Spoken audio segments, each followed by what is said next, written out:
पीले दांत वाली बहू। रंजना कभी ब्रश नहीं करती थी। उसे कितनी बार उसके माँ बाप ने डांटा, लेकिन उसका कोई असर उस पर होता ही नहीं था, जिस कारण से उसके दांत पीले पीले हो जाते हैं। शादी के बाद अरे बहू, वैसे तो तुझ में कोई कमी नहीं है, पर तेरे दांत इतने पीले कैसे हैं बेटा? कैसे मतलब? कोई सर्जरी थोड़ी ना कराइए। वो तो क्या नाम, मैं ब्रश नहीं करती थी तो पीले हो गए। अब क्या करूं? आप कहें तो लाल करवा लूं या फिर काले? यार ये क्या है, क्यों माँ से लड़ रही हो? लड़ रही हूँ? अरे मैं लड़ रही हूँ या ये बोल रही है कि दांत पीले हैं, पीले। अरे तपस्या थोड़ी ना की है इन्हें पीले करने के लिए। बकायदा ब्रश नहीं किया है 20 साल तक, तब जाकर। छी, कैसी बात कर रही हो? ये उस वक्त तो पीले नहीं थे जब हम लोग तुम्हें देखने आए थे। अरे तब साफ करवा लिया होगा डेंटिस्ट के पास जाकर। अब देखो कैसे पीले पीले लग रहे हैं। रंजना सास की तरफ गुस्से से देखती है। फिर शुरू हो गई पीले पीले पीले। अरे पीले तो तब भी थे जब मेरे हाथ का रसगुल्ला उड़ा उड़ा कर खा रही थी और बोल रही थी, लड़की नहीं गुणों का खजाना दे रहे भाई साहब आप। खैर, अब वो लोग करते भी तो क्या करते, पीले दांत वाली बहू पल्ले पड़ी थी तो झेलना तो था ही। एक दिन कीर्तन में रंजना गाना गा रही थी।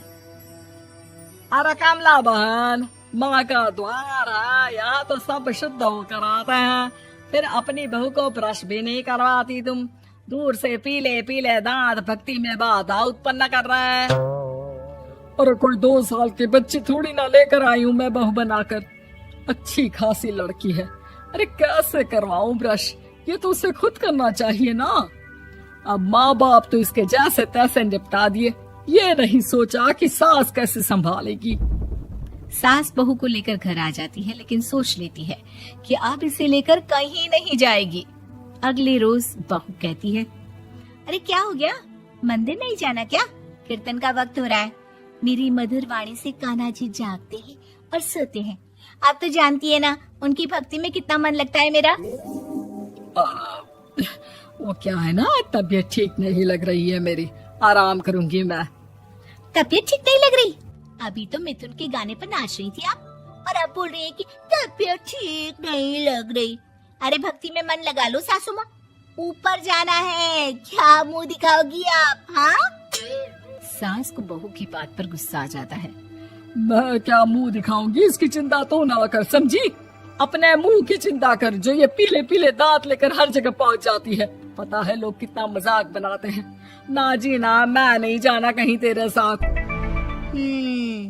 तो ये बात है, कोई ना, मत जाओ, मैं अपने कमरे में ही बैठकर भक्ति कर लूंगी। ऊपर वाला दांत थोड़ी ना देखता है, मन देखता है, भावना देखता है। और अरे बस बस, तू सब कुछ दिखा, बस ये सफेद चमकदार दांत ना दिखाना किसी को, है? जा यहाँ से। बहू को सास की बात का कोई फर्क नहीं पड़ता, वो तो जैसी थी वैसी ही रह जाती है। सुबह नहाकर किचन में खाना बनाना, फिर खाना खाना, कीर्तन भजन करना और सो जाना। एक दिन, माँ जी मैं सहेली के घर जा रही हूँ, शाम को लेट आऊंगी। हाँ हाँ तो जाना, मैंने कौन सा तेरी आरती करनी है घर पर बैठकर। रंजना सहेली के घर जाती है, जहाँ वो पार्टी में जाने की तैयारी कर रही होती है। अरे शिखा, कहाँ जाने की तैयारी कर रही है? मैं गलत वक्त पर आ गई क्या? अरे नहीं यार, उल्टा सही वक्त पर आई है। मैंने ये साड़ी और ज्वेलरी निकाली है यार, शाम को इनके ऑफिस की एक पार्टी में जाना है। बताना कैसा लग रहा है ये सब? नहीं यार, इस ड्रेस के साथ तो वो वाली ज्वेलरी अच्छी लगेगी। हाँ हाँ सही बोल रही है, मैंने ध्यान ही नहीं दिया। वैसे तो हमेशा से मस्त फैशन सेंस रखती है। तो बड़ा जाती होगी ना पति के साथ पार्टी में।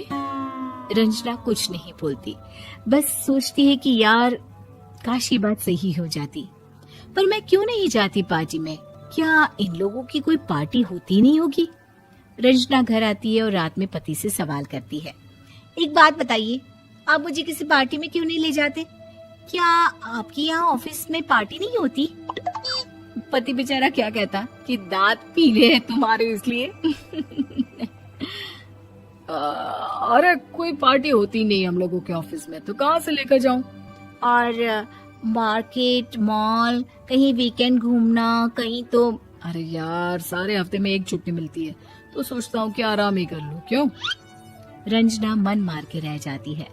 पहले कभी सास के साथ मंदिर जाया करती थी, लेकिन वो भी सास ने ले जाना बंद कर दिया। घर बैठी बैठी रंजना बोर हो जाती है। तभी उसे आइडिया आता है और वो मायके जाने का सोचती है। सासू माँ, 2 दिनों के लिए मम्मी के घर जा रही हूँ।